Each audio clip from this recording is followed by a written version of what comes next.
Acabei de baixar mais um MRG. Episódios de games, cinema ou HQs. A voz do robô é sensacional. Ouvindo esses caras, alegria é geral. Vou matar robô com Diogo, Beto e Afonso. Vou matar robô se o podcast não atrasar. Vou matar robô se a Creuza não me censurar.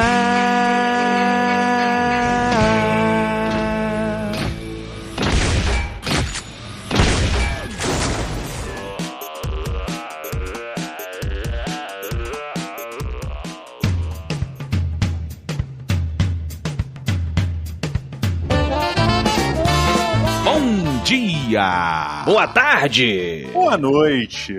Oi! Bom giorno, principesa! Oh. Estamos começando mais um Matando Robô Gigante. Adoro isso. Eu sou o Beto Estrada e estou aqui com Afonso Risada Enlatada Solano. E diretamente de Brasília, Didi no 7 é mais barato, Braga. Olha aí, e dominando, Afonsinho Didi, os tapetes vermelhos da internet aí, uma das mais inteligentes e belas influenciadoras da cultura pop. Eu behave.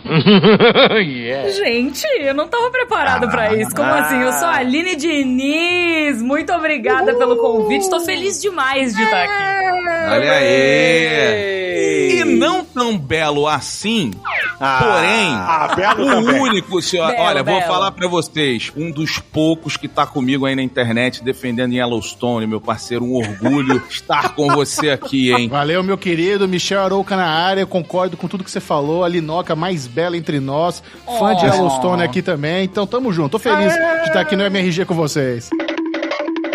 Eu gostaria de trazer uma informação que vocês estão falando que Michelito não é assim tão belo, mas Michelito... Vamos fazer um bolão bem rápido aqui, que é... Isso foi piada de gordo ou não, né? Porque aqui a gente não faz isso Não. Aline. Só pra... Não tá é. bom. Só pra... Não é. Tá, Eu ok. gostaria de fazer um bolão aqui. Quantos anos vocês acham que Michel Arouca vai fazer? O Michel Arouca, ele tem essa coisa de pacto com o diabo, né? Fala-se muito na internet que ele parou no tempo. Um Keanu Reeves dos podcasts aí, do cinema, do YouTube. Michel Arouca vai fazer 40 anos no dia do Critics' Choice Awards. Olha aí! É belíssimo, não passa um hidratante nessa cara. É Pois só é. vergonha mesmo. Eu ia perguntar justamente isso, Michel. Eu brinquei aqui. Não se brinca com o diabo, mas eu brinquei, né? Sobre o pacto e tal. Mas você tem outra técnica aí pra ficar assim, babyface? Eu tenho uma técnica muito boa, que é assistir série todo dia nos últimos 40 anos. Me ajudou é a bastante. radiação do televisor. É isso. Who is ready to make some science? Se vocês pudessem todos aqui escolher uma idade de cada um, evidentemente, para estacionar no tempo. Beto, onde você queria parar? Se é que você queria parar? Mas a mente pode evoluir. Pode. Mas você, tipo o Brad Pitt, sacou? Entrevista com vampiro, né? É, perfeito. Gosto. Ou eu vou ficar no 23. 23 aninhos, Beto. Eu tava lá, hein, Diogo? Eu e você. 23 é maneiro. É. Beto tava bem. Tava legal, Beto, andando de eu vou te skate. falar, minha opinião, desculpa, mas tu tá melhor agora que os 23, Beto. Eu acho que Não tá tá, mais não. encorpado, tá? O Beto tá mais encorpado, cara. O que acho, isso quer dizer? cara. Mais gordofobia aqui, né? Não, que mais É a gordofobia, né? Eu sou Tu mais viu, né, gordo que o Beto e o Beto sabe disso. Eu posso falar mais do que ele. Uma vitória aí, pra 2023. Você, Didi, gostaria de parar quando? Pô, se eu tiver vivo com saúde, aos 50. Ah, é? É. Mas você nem chegou na idade, como é que você pode prever que você vai estar bem aos 50? Porra, eu gosto muito dos atores velhos. Que tem aquelas rugas que parecem vales de rios, assim, que passaram, sabe, Yellowstone, Claro. como vocês falaram? Tem aquelas rugas, eu acho maneiro, saca? Eu acho foda. Aqueles atores de Velho Oeste das antigas, que ficaram Sim. velhaços, eu acho Um isso mapa foda. rodoviário no rosto do cara, Mas né? posso falar uma coisa? Claro. Tem um cara, especificamente, que é o Ed Harris, que faz o Homem de Preto em Westworld. E eu, particularmente, acho que ele tá muito mais bonito hoje, e ele tá velho, do que quando ele era novo. Não é possível. É sim. Não, mais bonito ou mais charmoso? Porque são coisas diferentes. Mais bonito. Eu acho que ele tá mais bonito. Porque quando ele era muito novo, a pele dele era muito lisinha. E aí eu não combinava com a vibe careca, entendeu? Não, mas olha só, o Ed Harris do A Rocha já era velho, e ali ele tá um pouco melhor. Pode crer. Agora, Não. 2021, aí Westworld, ele tá uma uva passa, ele tá bem ruim. Não, Tanto que ele tá até usando aquele véu no pescoço, por causa do pescoço no lugar. Pois é. No Círculo de Fogo, Enemy at the Gates, né, aquele Círculo de Fogo, o filme do Vassili Zaitsev, que ele tá bem ajustando, ele parecido com a Rocha também. Eu acho que essa idade, que é meio que a idade do cinquentão, visualmente falando. Eu acho que a própria vida, ela nos ensina. Quando a gente nasce como enrugadinho, certo? Enrugadinho. E a gente morre como enrugadinhos e enrugadinhas. É o nosso estado prime. É o ciclo sem Sem fim. fim. Tô brincando, desculpa. Olha aí.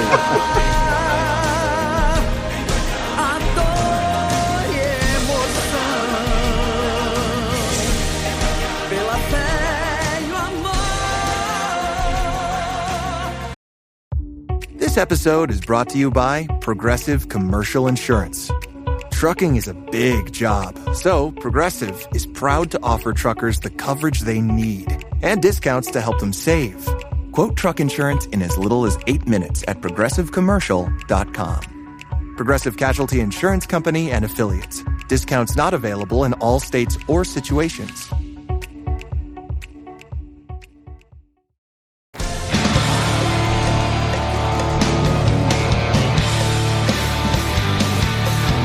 Senhoras e senhores, olha só, Afonsinho, Didi, Aline e Michel, temos aí o retorno de uma das mais saudosas sitcoms de todos os tempos, né? Vai ter sua continuação aí com That's 90 Shows. E aí a gente acabou entrando numa discussão, né, do onde se encaixa o sitcom hoje em dia, porque sitcom tem risadinha, mas vocês têm aquelas dramédias que se parecem, mas não tem risadinha. Talvez a pergunta seja, as sitcoms estão morrendo, Michel e Aline? Talvez antes disso, o que é uma sitcom? Ah, boa. Importantíssimo, né? A gente definir, né? Tem o termo clássico, né? Que é o situation comedy, que é aquela comédia de situação, que ela é muito atrelada a séries que envolve um lar, uma casinha, a família, ou um ambiente de trabalho. E eu acho que realmente nós tivemos o auge das sitcoms mais pro passado. Eu sinto, né? Eu que sou um cara que, quando pergunto qual é a sua série favorita, Michel? Tá na ponta da língua, é Friends. E é um sitcom. E é um sitcom com aquela clássica risadinha, né? A claque.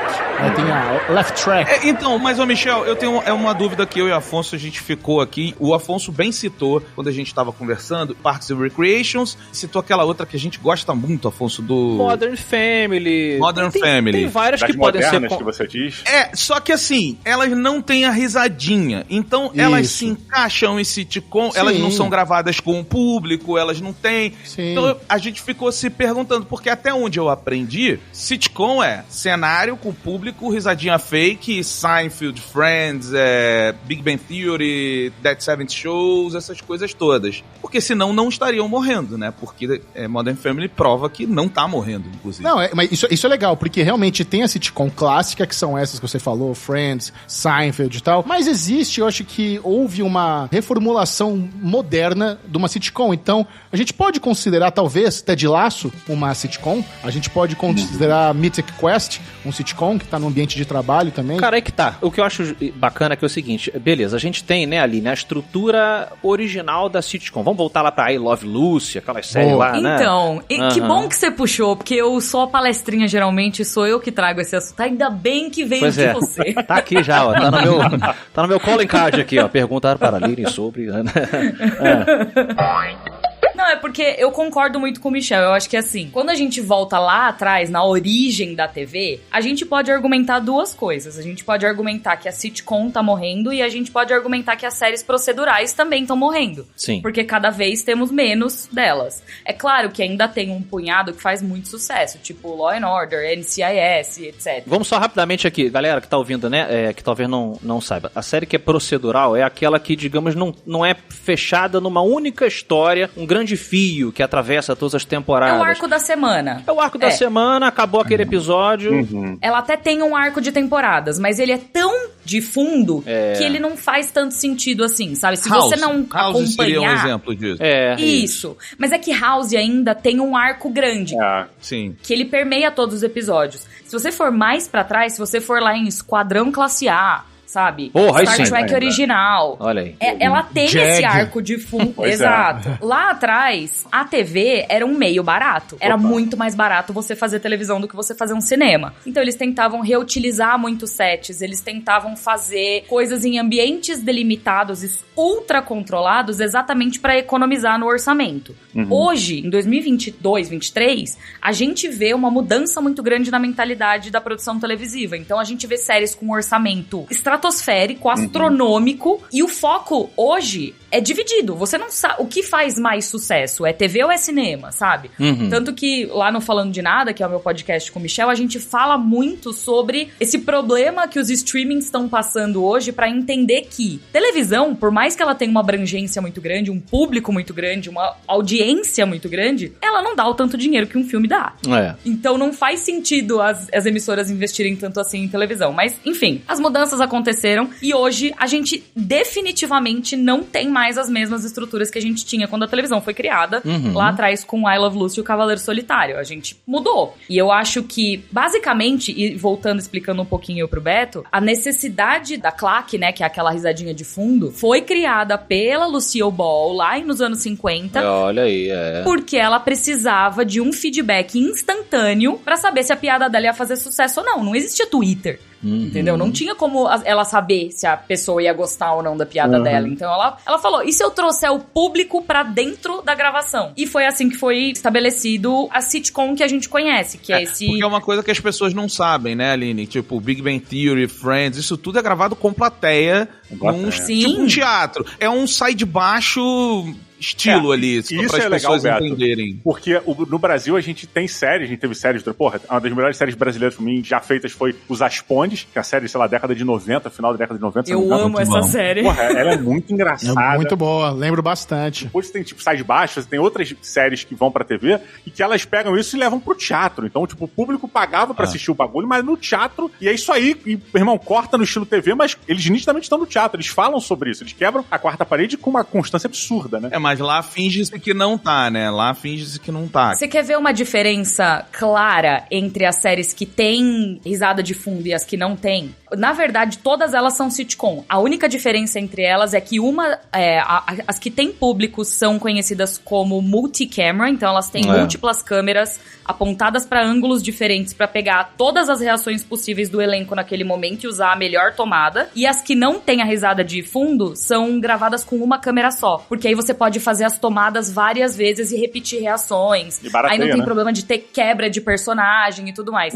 E aí ela fica mais barata nesse sentido, porque você aluga uma câmera só, entendeu? Eu acho também, dentro dessa construção da estrutura da sitcom que a gente está desenhando, é importante a gente pontuar que a situation da sitcom, ela vem de uma coisa que a televisão queria que a maior parte do público se identificasse. Então é aí que eu acho que também é importante a gente entender que quando você tem uma família, seja ela modern, como a gente brincou, que tem um casal que é gay, que adotou uma filhinha do Vietnã, ou um casal tradicional com uma filhinha, filhinho, não sei o quê, esse formato de alguma coisa, entre aspas, mundana, clássica, ela é feita para que as pessoas se identifiquem com uma coisa que elas vivem todo dia. Todo mundo pode olhar para uma família e falar, tá bom, aqui ó, eu consigo me posicionar dessa maneira, aquele ali é o pai, a mãe, tal, vovô, vovó, isso aqui. Se você começa a mudar muito esse ambiente, entendeu? Mas sei lá, aquele Orville do Seth MacFarlane, é tipo um Star Trek de comédia, mas eu não entendo como um sitcom. É, eu concordo. Eu também acho que não. E tem uma questão interessante também, que é meio que rolou um golpe também com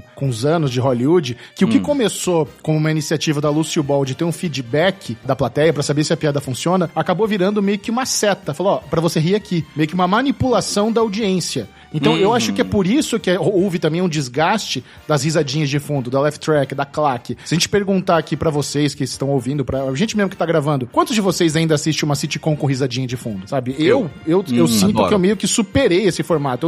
Eu não consigo mais. E mesmo assim, mesmo hoje eu não conseguindo mais, não tenho mais saco pra risadinha de fundo, a minha série favorita ainda é Friends, que tem risadinha de fundo. Então eu ainda tenho essa paixão, esse sentimento nostálgico, mas hoje eu tô muito mais atraído por comédias que meio que misturam drama no meio, pras dramédias, sabe? Pra um Rex, pra um... Mas tu não acha que é a qualidade, Então. Michel? Porque assim, a gente olha um How I Met Your Mother recente, o próprio Big Bang Theory, cara, são excelentes. O do menino aí, do Sheldon, o menino... Não, Young Sheldon até é sitcom, mas eles não têm risada. Exatamente, eles pegaram, mesmo sendo um spin-off, entre aspas, de Big Bang Theory, ele é um pouco mais moderno e mais complexo, até porque eles deixaram a coisa mais adulta, mesmo sendo a história de uma criança, sabe? O Young Sheldon, ele muda muito de cenário. Ele tá...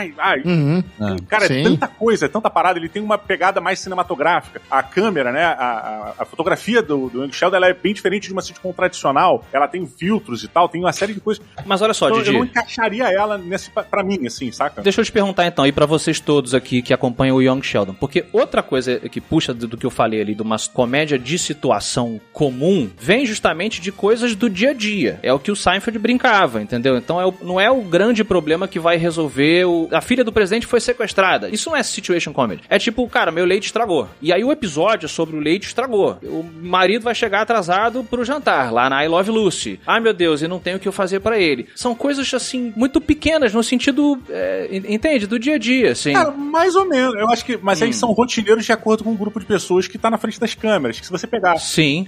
Tipo The Wing, né? Ou aquela Weeds. O que é The Wing? Não é aquela de política do Michael J. Fox? West Wing. West Wing. West Wing. Sim. É porque tem algumas séries com Wing. Tem The West Wing e tem Wings. Lembra, Diogo? Dos caras do avião? Wings. Wings é maneiro. Sim. O Diogo tá falando de Spin City, não é? É essa série. Spin City. Spin City. É a série que o jogo tá falando. Spin City. Agora eu entendi!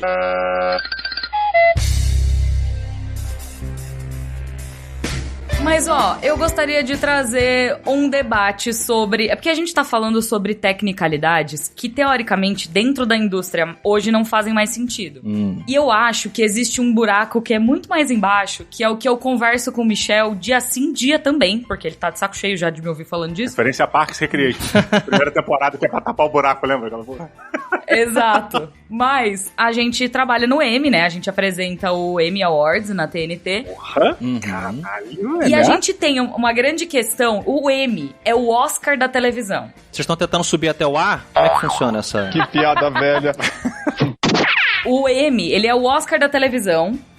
E aí é o principal prêmio da televisão, né? E ainda até hoje, ele é dividido em comédia e drama e minissérie. Só que a gente chegou num ponto onde o que define uma comédia? O que define um drama? O que define uma minissérie, entendeu? Até ano passado, a gente tinha séries que estavam na sua segunda temporada sendo indicadas a minissérie. Então, eu acho que quando a gente para pra pensar nessas linhas tênues de o que é uma sitcom, o que é uma comédia, o que é um drama, teoricamente, no livreto de regras do Emmy, até hoje, uma comédia tem de 23 a 30 minutos e um drama tem de 45 a 1 hora por episódio. E aí, as séries que têm essa minutagem específica acabam concorrendo com outras numa categoria que teoricamente é mais fácil delas saírem vencedoras, que muito provavelmente é o que vai acontecer esse ano com The Bear, que é aquela série do Star Plus, o Urso. Porque ela tem episódios curtos, de 20 minutos mais ou menos. É muito mais fácil ela ganhar um prêmio sendo indicada a comédia do que lutar contra Game of Thrones, Anéis de Poder e The Crown em drama. Entendeu? Yellowstone. Então eu acho que hoje as linhas são muito mais tênues. O que é engraçado? Até porque poucas dessas aí que você citou tem ursos, né? The Crown acho que não tem, né, Bento? The Crown tem um episódio que tem um urso, não tem? Tem um ursinho lá que eles vão lá pra florestinha. É? Então pronto, é isso. Entendi melhor agora, Aline, o que você quis dizer. O que consiste uma comédia? Às vezes você assiste um negócio e fala, nossa, eu chorei horrores. Aí o Michel assiste e fala, nossa, eu ri horrores. Não, mas aí tá confuso, né? Aí é a psicopatia. Aí você tem que... Mas é um problema mental teu. Mas eu queria só puxar uma parada pro Michel rapidinho. O Michel falou que ele meio que foi perdendo o interesse pelas sitcoms. E eu fiquei me perguntando... Com risadinha. Com risadinha, sim. Acho com risadinha. E eu fiquei me perguntando, cara, será que você foi perdendo o interesse porque o seu gosto evoluiu? Ou se elas já não... Porque elas já não estão sendo mais feitas, sacolé? A galera tá dando preferência a outros, porque se você parar pra botar na ponta do lápis, quase não tem mais. É verdade. Talvez a última grande sitcom com Laugh Track foi Big Bang Theory, e já acabou. E acabou, né? Mas eu acho que realmente é uma questão que talvez o gosto generalizado do povo evoluiu, né? Porque se você pegar, por exemplo, a NBC foi um canal americano, é um canal americano da TV aberta, que o auge dela, a era de ouro da NBC, foi no sitcom de risadinha. Foi quando eles tinham Will and Grace, Friends e Seinfeld. Os caras bombavam, era a emissora número 1 dos Estados Unidos. Merabout tu não vai falar não, é isso? É, pode ser também. Ninguém nunca vai lembrar de Merabout. Uma das melhores de todas, ninguém nunca vai lembrar, é isso. A justiça é muito injusta, né, Rogerinho? Bem lembrado. Mas isso aí o quê? Já anos 90. Hoje em dia, realmente, talvez, não é exatamente uma questão minha que superei a risadinha de fundo. Talvez o público tenha superado. Talvez a dramaturgia tenha evoluído ao ponto onde realmente as pessoas esperam uma conexão emocional que só o ângulo dramático traz, hoje em dia. Então você quer rir, mas você quer se emocionar também. O Michel me indicou Reboot, que é a série que tá passando agora aqui no Star Plus, que é uma série do mesmo criador de Modern Family, o Steven Levitan, e ela fala sobre um reboot de uma série com claque dos anos 90, e o remake dela vai ter claque também. E ela se passa hoje em dia. O que o Michel falou, tipo, é certeiro. Eu acho que não foi uma questão do público ter mudado. Eu acho que a qualidade da televisão mudou tanto e você espera ter a mesma qualidade na sua televisão sentado no seu sofá de casa do que no cinema, que a simplicidade da comédia sitcom foi ficando pra trás. E hoje você precisa ter mais profundidade, sabe? Eu concordo com vocês, até porque, justamente, eu acho que as coisas que muitas vezes são necessidades técnicas no entretenimento, elas se tornam um padrão cultural para aquele produto, né? Então, justamente, no caso, você puxou ali na questão da Lucille Ball, você tinha também uma preocupação de você aproximar um público que não estava tão acostumado assim com a televisão, mas estava acostumado com shows, né? Teatro, programas com plateia, e você bota aquela risadinha para fazer talvez uma transição, né? Para aquela mídia onde a pessoa se sente mais confortável. Ah, tá, então eu tô aqui como se eu estivesse assistindo uma peça de teatro e tal, e aquilo vai chega lá na frente, o cara fala, cara, não precisava mais ter essa plateia, porque as pessoas já estão acostumadas com televisão. Ah, mas as pessoas estão acostumadas com isso agora. E aí, como é que você vai tirar? Você vai tirando aos poucos e tal. E aí, somando isso que você acabou de falar, você não tem mais a necessidade de manter um cenário fixo. Você quer levar essas pessoas pro parque, você quer fazer um episódio que o cara tá no gramado, com múltiplas câmeras, ângulos diferentes. Aí você vai botar risada, a câmera tá rodando, você fala, quem são essas pessoas que estão rindo? Né? É uma série sobre o Chico Xavier? Que porra é essa, né? Quem que tá em volta dessas pessoas e tal? E aí você vai lentamente, essa necessidade vai desaparecendo mesmo, né? Lembrando que esses episódios que eu considero especiais, são episódios que só vêm quando a série já se afirmou, né? Raramente uma sitcom, pelo menos antiga, assim, ela tinha esses episódios fora desse contexto mais barato de produção.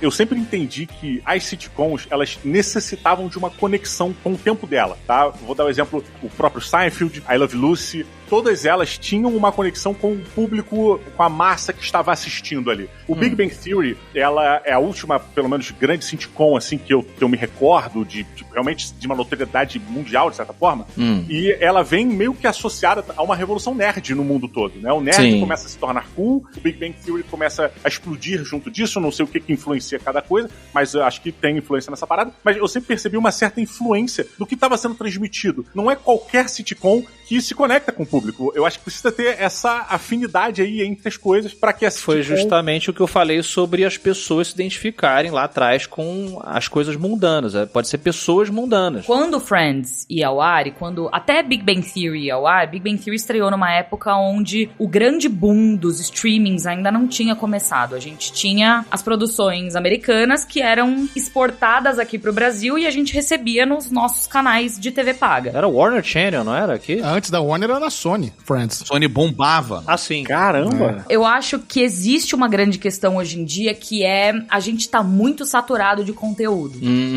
Do mesmo jeito que o cinema começou e saía, sei lá, um filme a cada semestre e esse filme passava no cinema e a gente tinha reprise, hoje a gente tem 20 filmes por semana. sabe? Do mundo inteiro sendo lançados, ocupando espaço nas salas. A televisão é a mesma coisa. A gente não tem mais só o polo produtor em Hollywood que tá cuspindo série pra gente. Sei lá, quantas eram, Michel? 17 por temporada? Dava pra ver tudo, né, Aline? Antigamente a gente conseguia assistir todas as séries no ar. Dava pra ver tudo, exatamente. Hoje em dia não dá mais, a gente não tem mais esse controle. Então eu acho que existe também a questão de você precisa conseguir se sobressair às suas competidoras. Se a sitcom não é mais algo que faz sentido produzir, ninguém vai mais fazer sitcom. Uma série que tem uma qualidade de produção mais alta, que tem um roteiro mais elaborado, que tem atuações melhores, que tem, sabe, ela é toda mais redonda, ela vai chamar muito mais atenção do que qualquer outra série. É esse o ponto que a gente tem que chegar hoje, que existe uma montanha absurda de conteúdo onde tá todo mundo se estapeando e todo mundo precisa ser o melhor do que o outro. Como é que você se sobressai? Como é que você sai à frente e chama mais atenção dos seus competidores? E aí a sitcom se perdeu aí no meio. Você precisa ser inteligente, você precisa ser bonito, você precisa ter um texto bom, você precisa ter uma atuação incrível, você precisa ser o pacote completo. Você precisa ser perfeito e impecável. E a sitcom não é perfeita e impecável, ela tem erros. Me vejo obrigado a concordar com o palestrinha. Mas será que não precisaria ser só engraçado? E no final das contas tem muita série de comédia que tá falhando no básico que é ser engraçado? Por exemplo, eu achei interessante, eu descobri agora gravando com vocês, que o que inspirou esse episódio foi a chegada do The Night Shows. Eu amava The 70 Shows, eu amava, achava incrível. Somos fãs. Mas tudo que eu vejo do material promocional do The Night Shows, dos trailers, me parece que vai ser horrível. Ficou uma merda. Eu não boto nenhuma fé no Night Shows. É mesmo. É mesmo. Tomara que eu seja enganado, tomara que eu queime a língua, mas eu sinto que eles estão trazendo um tipo de humor tão raso, tal. Eu acho que muitas vezes você não precisa se conectar aonde ela se passa ou com que esses personagens trabalham, mas com personalidades. Eu lembro que eu gostava muito do Chandler em Friends, porque eu me via nele e falava, puta, eu também sou piadista, eu sou sarcástico nesse cara. Eu gostava do Joey, que fala, caralho, eu tenho um amigo burrão que nem o Joey. Eu tenho uma amiga mandona que nem a Mônica. Eu tenho um amigo coxa que nem o Ross. Então as personalidades daquelas pessoas eram muito identificáveis. Hoje em dia, talvez isso esteja mais difícil, talvez a questão cultural a gente esteja também tão distante um dos outros, por ser de países diferentes, que tá complicado. Mas eu sinto também que existe também um pecado na sala de roteiristas, onde as pessoas que estão lá pra fazer o básico de uma comédia, que é ser engraçado, estão falhando muitas vezes. Eu acho que é uma mistura disso que você tá falando, perfeito, com o que a Aline acabou de falar. É uma competição tão agressiva que... verdade. E tá saturado também.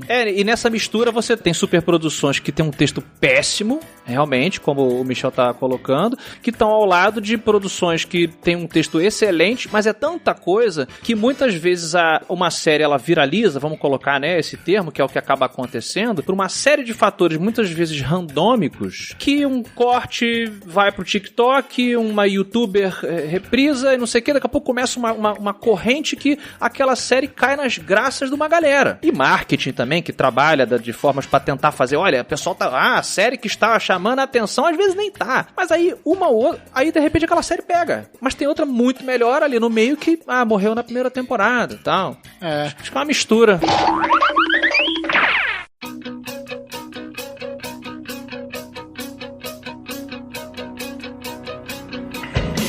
Mas eu acho que o que o Michel tava falando também vem com o fato de que eles estão refazendo uma série que já fez muito sucesso num período atrás, e é um remake. Então eu acho que assim, se você não vai trazer nada de novo pra esse remake, por que fazer? Também existe esse problema. Não, mas qual? O Death Dynasty? É uma saturação de conteúdo.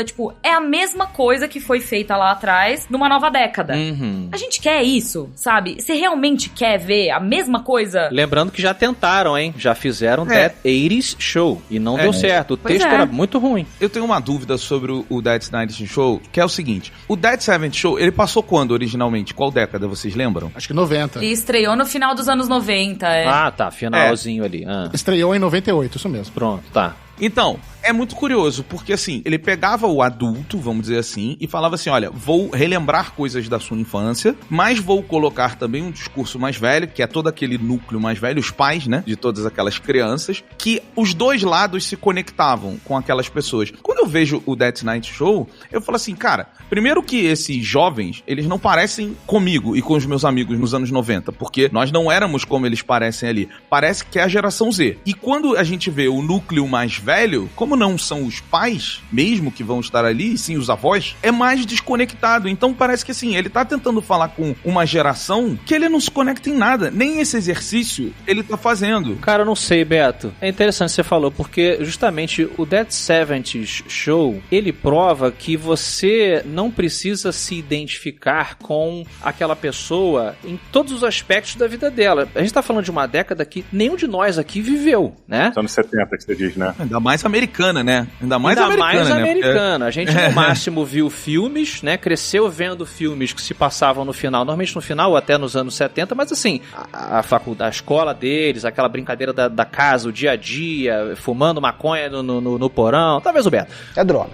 Mas, né, rapidamente, assim, e tal, são coisas muito, muito americanas, particulares dos anos 70. Mas, e aí você defendeu o texto também, como a gente tá aqui puxando. O texto é muito bom, 1. E 2, aqueles arquétipos, aquelas personalidades, até saindo um pouco do arquétipo, porque alguns deles, né? Ah, beleza, esse cara é o arquétipo do estrangeiro, o Fez. Mas ele é uma pessoa, ele é tão bem escritinho, tudo bem que ele é estereotipado, não sei o que, mas ele é uma pessoinha. Então assim, não importa se ele é um maluco que tá em 1978, eu compro que ele é uma pessoa. Então acho que a sitcom, ou qualquer obra, na verdade, ela pode se passar nos anos 20, pode se passar no tempo das cavernas, mas se eu me identificar com aquela pessoa, se o texto for bom a esse ponto, a obra vai funcionar. Eu concordo parcialmente, porque eu tava pensando aqui enquanto isso, nas produções mais atemporais que a gente consome até hoje. E eu acho que tem uma outra questão que a gente também não tá levando em consideração. I Love Lucy e Cavaleiro Solitário foram criadas nos anos 50. E dos anos 50 até os anos 90, a gente teve muito pouca evolução tecnológica. A gente teve cor na TV só, basicamente. E uma evolução de qualidade, talvez. Tá. Mas, tecnologicamente falando, telefone é a mesma coisa, e-mail talvez apareceu ali no meio do caminho, os computadores foram evoluindo. Do final dos anos 90, começo dos anos 2000 até hoje, o negócio mudou tão rápido que a nossa geração é muito mais distante da geração Z do que a gente é dos nossos pais. Eu tava vendo esses dias um vídeo no Instagram de um rapaz que tava falando sobre Superbad. E como Superbad é o último filme que encapsula perfeitamente o que a nossa geração viveu. Que são pessoas que não tiveram acesso ao telefone, a celular, que tinham que ligar e que tinham que esperar e que não tinha essa emergência imediata. Que hoje em dia, se Superbad se passasse hoje em dia, tudo se resolveria com uma mensagem de WhatsApp. E eu acho que também tem um pouco disso. Total. Sabe? Também tem um pouco disso, de que a tecnologia avança muito rápido hoje em dia e a gente tá se desconectando muito mais rápido da geração anterior do que acontecia antigamente. Cara, eu acho que com certeza eu concordo também em parte. É porque eu acho que vai ter sempre exemplos, se a gente não ficar em série ou cinema, videogame. Você tem obras tipo Red Dead Redemption que aí sim, ninguém aqui viveu em 1890 e tal, 1910. Não lembro mais a data, mas os personagens são muito bons. E aí eu concordo que terão pessoas que de cara vão ter um preconceito porque, esse filme se passa na época velha. Principalmente a galera muito novinha. Aí a parte que eu super concordo contigo. Não, isso aí é filme de gente velha, não sei o quê. Mas eu acho que um pouquinho mais pra frente você vai se preocupar com a história. Não sei. Mas, cara, só pegar o ponto da Aline, pra mim fez muito sentido o que ela falou. Eu acho que, assim, Afonso, a gente quando olha, e tô pensando aqui enquanto tô falando alto... É que você é convidada, tá, Aline? Normalmente ele não trata ninguém bem assim, não. Isso que eu tô tentando falar 3 vezes aqui, não consegui. Não, nunca, não vai ter espaço. Desculpa, gente. Não, você tem que aproveitar, aproveita. Eu tô pensando, porque eu tô pensando alto, você tá falando isso, eu estou vendo o spin-off maravilhoso de Yellowstone, chamado 1883. E no spin-off, quando a Aline falou isso, me veio uma cena muito impactante, que no 1883 eles entram num hotel lá, logo nos primeiros episódios, e a esposa dele fala assim, ele vai levar um balde d'água pra eles tomarem um banho de banheiro, e a esposa fala, eu ouvi dizer que em Nova York a água vem por um cano e sai numa parede. Não deve ser incrível isso? E eu fiquei pensando, eu fiquei olhando assim, quando eu tava vendo esse episódio, eu falei assim, cara, que curioso, né? Que desconexão que eu tenho dessa percepção que essa pessoa tem. Só que a evolução é geracional, de fato, é assim, nunca na história da humanidade uma geração esteve tão distante da da outra com tanta proximidade quanto os millennials pra geração Z. Isso é um fato. A Lady Moore caiu e a gente perdeu o Barbantinho. É assim que aconteceu. Olha ele, name dropping, Didi.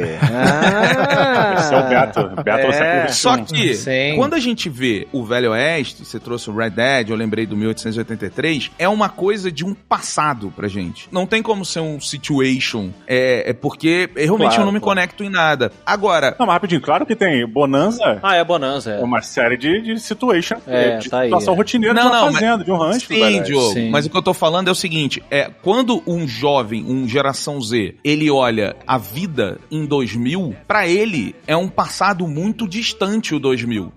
Assim, o 2000 pro 2020... Mas por isso que eu falei que isso é coisa de jovem, Beto. Quando você é jovem, tudo faz sentido porque você é burro. O jovem faz isso com qualquer coisa. Ele é preconceituoso mesmo, com qualquer coisa que seja muito distante da realidade dele. Isso é... Mas você entende que o 70 pro 90 era muito menos distante do que o 2000 pro 2020. Verdade, que segue o que a Aline tá falando, É aí né? que eu tô concordando bastante Verdade. com a Aline, assim, eu tô pensando alto Mas aqui, eu acho que tanto faz, você já é um adulto, você não vai se importar com o período histórico que a história tá se passando da sua comédia. Vou manter na comédia, tá? Como o Diogo puxou o Bonanza. Não. Se você é um moleque de 13 anos, você vai falar, não quero, eu quero uma coisa muito parecida com a minha. Mas, Afonso, geração Z não é 13 anos mais. Esse aqui é o problema. Exato. A geração Z hoje é 18, 19. A geração Z, eles não, são... eu tô falando até da mais nova. Imagina, é que vocês estão falando também deles terem preconceito com a gente. A gente, às vezes, tem preconceito com eles, de dizer, ai, dancinha, ai, novo app, Mas a gente tá certo.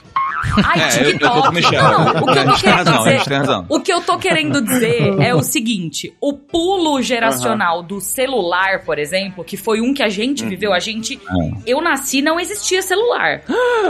O celular passou a existir, eu já tinha 10, sei lá, 15 anos, eu não lembro quando apareceu o primeiro celular, na minha vida, no caso. Sim. Mas eu acho que a evolução tecnológica, ela tem tanta nuance mais hoje em dia, que é exatamente o que o Beto tava falando. É muito distante da gente pra eles. A gente já é velho, entendeu? Tipo, me chamam de tia. E eles são os consumidores. Eles são 35% dos consumidores do mundo hoje. Já é gente pra caralho. E aonde eu mais fiquei chocado, Afonsinho Solano, Didi Braguinha, Michel e Aline, eu vi um vídeo da geração Z chamando o Slipknot de banda de velho. E aí eu me senti muito velho.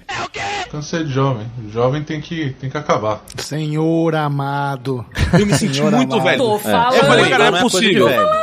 Mas a gente perdeu o barbante.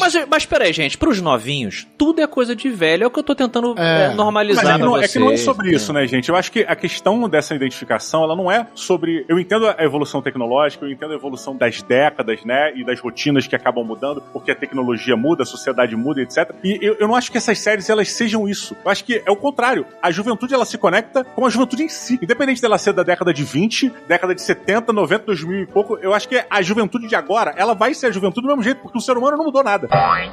Quem que tá na sala de roteirista hoje em dia? Eu acredito que as salas de roteiristas de Hollywood estão dominadas por geração Z, 1 ou 2 millennial e nenhum boomer. Então, assim, o tipo de... Depende. Por exemplo, eu fico pensando, quais são as comédias que eu mais amo? As comédias que me fazem dar risada hoje em dia, na verdade, são animações. Eu dou muita risada com Rick and Morty e Solar Opposites, que é dois tiozão. É o Justin Roiland e o Dan Harmon escrevendo. E tem uma tecnicalidade ali de sitcom forte, né, no Rick and Morty, por exemplo. Tem, pra caralho. Muito. Sabe? E eu não consigo me identificar quase com nenhum sitcom hoje em dia, porque eu não consigo ver graça em nada do que tá sendo feito na maioria das sitcoms, assim, das clássicas, com Clark. Porque é supérfluo demais. Rick and Morty entra num buraco de minhoca, velho, que você tem que pensar pra caralho pra rir de Rick and Morty. Será que é supérfluo ou será que tá rolando aí uma falta de ousadia? Porque Rick and Morty é... Total. Ousadia é remédio? Eu não tomo esse. É que é o... ousadia. Ou será que o jovem Rick toma muito Morty... remédio, a gente sabe, né? O jovem hoje tá tomando muito remédio. Eu acho que a gente também vive um momento hoje, e Rick and Morty é um bom efeito disso, que, por exemplo, Rick and Morty hoje praticamente não passa mais numa TV que se baseia em anunciantes, como era antigamente. Quando você tem que fazer algo que vai envolver uma marca ali dentro, que tem anunciante, que tem a publicidade, você não pode ter nada que vai potencialmente causar um problema pra aquela marca. E esse era o problema, por exemplo, com Seinfeld. Eles precisavam acatar algumas regras dentro da televisão pra que os anunciantes colocassem dinheiro naquele horário publicitário. Hoje em dia, como a gente tem streaming, existe sim muito mais ousadia do que existia antes. A única diferença é que a ousadia de Rick and Morty é aberta e escrachada e eles não têm nenhum tipo de limitação, porque não envolve produto, enquanto que naquela época eles tinham que esconder e colocar camada em cima pra passar despercebido e o anunciante não entendeu o que tava acontecendo. O Larry David, cara, ele é um cavalo de Troia, porque o cara tá ali pagando de desconstruidão, mas ele só tira sarro do mundo desconstruído, ele só tira sarro. Porque ele passou pelo acampamento Seinfeld nos anos 90. Ele só sabe fazer isso hoje porque ele viveu aquilo lá atrás. Sim, o Kirby é a vingança dele, pelo tanto que ele ficou amarrado em Seinfeld. I will have my revenge! Eu acho que tem uma questão de público, qual o público que você quer atingir. Eu acho que a questão da revolução tecnológica, ela já, como a Aline pontuou, né, tá todo mundo pontuando isso, ela transformou e tá transformando. A gente tem eu que acompanho muito stand-up, comediantes, o Andrew Schultz, que é um cara que eu adoro, tem um podcast... Gosto muito. Puta, ele é muito engraçado, tem um podcast excelente. Flavor. O Flagrant, vocês podem procurar no YouTube, ele e os amigos dele ali, muito, muito engraçado. E ele é um cara que foi, por exemplo, fazer um especial de comédia dele pra Netflix. A Netflix, não, olha, isso aqui vamos dar uma cortada, não sei o que. Ele falou, quer saber? Eu vou ver se o meu público compra o meu especial do lado de fora. Eu vendendo eles ali. E, meu irmão, o cara ganhou muito mais dinheiro, atingiu gente pra caralho, e depois ele liberou... No YouTube. No YouTube. Outros caras também fazem isso. Mas essa é a questão das bolhas também, né? Sim, perfeito. Que as bolhas, hoje em dia, tudo que você colocar pro mundo, alguém vai querer consumir. E esse é o problema, porque a gente tem a produção de conteúdo em massa, que é o que tá acontecendo com a Netflix agora, que vai mal meio segundo, a Netflix cancela. Pois é, cara, pois Não dá tempo do bagulho funcionar, entendeu?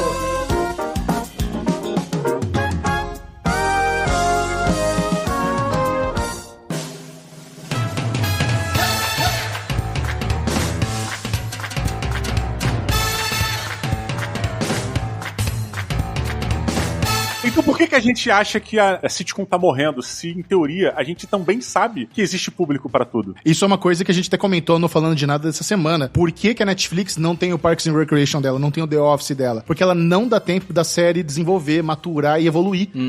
Se você não for bem sucedido imediatamente no primeiro final de semana, o facão vem. E na época de Seinfeld, Friends e Parks, todo mundo teve chance. Ninguém foi um hit logo de cara. Ninguém tava estourando de audiência pra caramba. E eles foram crescendo com o tempo e tiveram a chance. Os roteiristas tiveram chance pra desenvolver, os personagens tiveram chance de ser desenvolvidos. Mas tem um negócio que inclusive a gente falou no podcast também, que antigamente existia esse guidebook, esse livrinho de regras, que era, você precisa se encaixar nesse horário para um público amplo, mas que se encaixa nessa idade, para atingir esse anunciante e vender esse produto. E quando você tem esse livrinho de regras, você não tá fazendo as coisas para uma bolha que você sabe que quer comprar aquilo. Você tá fazendo aquilo para 100 milhões de pessoas. E eu acho que nesse sentido você acaba sendo mais bem sucedido porque você não tá falando com uma pessoa. Você tá falando com um público, com uma galera. E eu acho que esse é o problema das produções de hoje. E principalmente dessa nova leva da Netflix. Eu acho que eles fazem coisas para públicos muito nichados. E quando você tá fazendo um negócio para um público muito nichado, é óbvio que ele não vai explodir. Eu vou investir em 30, se uma der certo, essa uma me paga o custo das 30, eu cancelo as 30 e continuo com essa uma. Exato. Porque o jogo é dinheiro. Então é assim que funciona.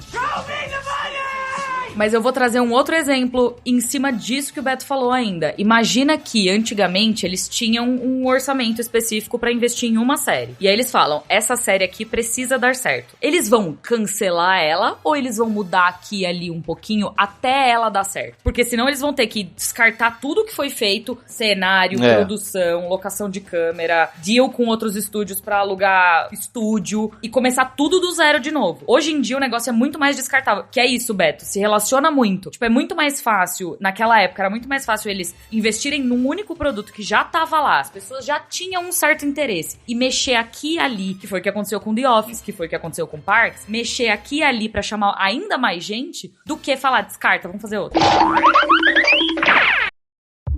This episode is brought to you by Progressive Commercial Insurance.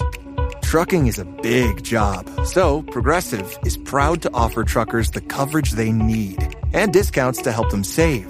Quote truck insurance in as little as 8 minutes at progressivecommercial.com. Progressive Casualty Insurance Company and Affiliates. Discounts not available in all states or situations.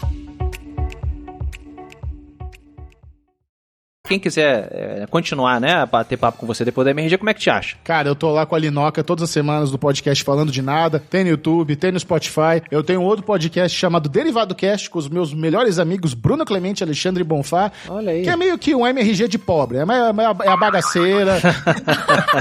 É 3 tiozão falando groselha também. Isso, caraca! Puta, mas a gente não tem o nível de produção dos caras, então é 3 tiozão falando de cinema, de série também. É a mesma coisa. E tem o Série Maníacos, o canal Série Maníacos no YouTube, que ali é só sobre séries. Ali é só... E tem o Série Maníacos site também, .tv. Então é Série Maníacos nas redes sociais, Michel Arouca nas redes sociais, aí tá fácil. Querida Aline Diniz, e você? Como é que a galera vai te encontrar aí? Que quem já ainda não conhece, né? Bom, vamos lá. Então eu tô, como o Michelito muito bem falou, mas esqueceu de uma parte, a gente tá junto toda semana no Falando de Nada, mas esporadicamente a gente também tá junto na TNT e verdade. agora também na HBO Max, nas premiações de cinemas. Salvou o jabá, hein? Salvou o jabá, hein, Michel? Boa. De cinema e Esqueceu o patrão, séries. esqueceu o empregador, hein? Olha aí, hein?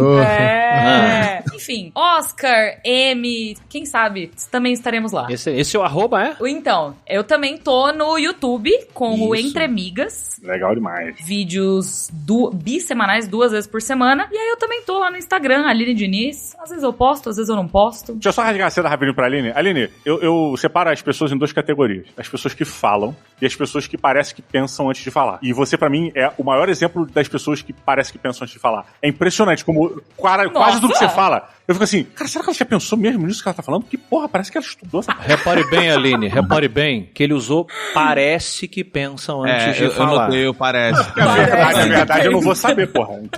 Pois é. E falando em Ciro, quero fazer uma ciranda rápida aqui. Eu quero entender de cada um de vocês qual foi a primeira sitcom que cada um aqui lembra de ter assistido. Friends, a minha é muito fácil. A minha foi Friends. A sua Aline foi Friends, então. Tá, beleza. A minha, eu acho que foi Alf, o É Teimoso. Boa. Esse Porra. Vocês sabem que, quer dizer, vocês devem saber, mas a audiência, Alf, o É Teimoso, é conhecida como uma das séries de produção mais horrorosa da história da televisão americana. Era um inferno. Eles não se gostavam. Gravar com o boneco era horroroso. Eles viviam se xingando. Ele é meio mal educado, o Alf, né? Teve uma vez que eu fiz um vídeo especial sobre os piores finais da televisão, da história da televisão. E Alf tá num deles, porque ela foi cancelada no meio. Que isso? É muito foda o final. Não. Não, ela foi cancelada, ela não tem fim. Caraca, é tipo Caverna do Dragão. Não, mas né? a polícia pega eles. A polícia pega eles e é muito foda. Então, esse não era o fim de Alf. Ela foi cancelada no meio e aí ficou o fim e ele foi levado pelo governo e provavelmente o governo fez experimentos no Alf. Pois é. A minha primeira sitcom foi Família Dinossauro. Excelente. Porra, muito bem, Não. bem lembrado. Muito bom. Sabe o que eu descobri muito recentemente? Desculpa, nada a ver com nada. Eu tô revendo Arrested Development e a Jessica Walter era a mãe da Família Dinossauro. Friend. Olha aí. Família Dinossauro. Excelente sitcom com... Olha aí, a gente tava falando de período histórico que ninguém se identifica. Família Dinossauro. Que é outro que também é considerado um dos piores finais da televisão, Também, porque a família morre, né? Os dinossauros são extintos por causa do pai da família. Pô, mas isso não é genial? Por causa da Era do Gelo, né? É pior dramaticamente falando, mas como roteiro é muito foda, cara. Triste, né? Total. Falei da Família Dinossauro, mas eu fiquei na dúvida, porque tinha uma série que eu me recordo, que é bem antiga, de uma menina robô. Lembra dessa série? Ah, sim. Ah, Vicky. Sim. Ah, Vicky. sim. Vicky. É, Eu fiquei na dúvida dela. Super Vicky. Vicky também eu vi bastante. Super Vicky, obrigado, Vicky. Bento. É, nossa, era mó Super barato. Vicky, é. É Punk. Punk era dessa época também, né? Porra, Punk é Punk levada da Brewster. brega. Era. Nossa, É. Punk Brewster. Beto, você, sua primeira série aí. Eu fiquei surpreso quase, porque eu falei assim, porra, o Diogo chegou televisão na década de 90 na casa dele, porque eu acho que foi Chaves. Betão, eu estou junto com você. A minha primeira acho que foi sitcom Chaves. foi Chaves e Chapolin, cara. Suspeitei desde o princípio. Perfeito. Foi ali, acho que foi ali. Era muito... É verdade, eu não parei pra considerar, mas também foi mesmo. É, acho que a gente pode considerá-la, né? Uma sitcom. Podemos. Tem até risada também. Queria fazer um disclaimer aqui que eu tô me sentindo muito jovem falando que Friends foi minha primeira sitcom, mas Você é. eu gostaria de dizer que não foi a primeira série que eu assisti, porque eu assistia muito desenho e a minha puberdade veio bem tarde. Então eu assisti realmente, eu já tinha, sei lá, 16 anos Friends, tá? Aham. Justo. Eu não vi criança. Eu arrisco dizer que todos nós aqui, a primeira sitcom de nós 4 foi o Chaves. Se a gente for no período histórico, muito provavelmente. Pra gente entender exatamente, né? Monty Python, que gerou Saturday Night Live. Eu acho que é isso, assim, existiu... É aquele rolê das pirâmides existirem no Egito e Machu Picchu na mesma época onde eles não se conheciam. É o rolê da consciência coletiva. Não puxa isso não, isso vai entrar na minha hora. E aí, tá vendo? Caralho, não, Desculpa, gente.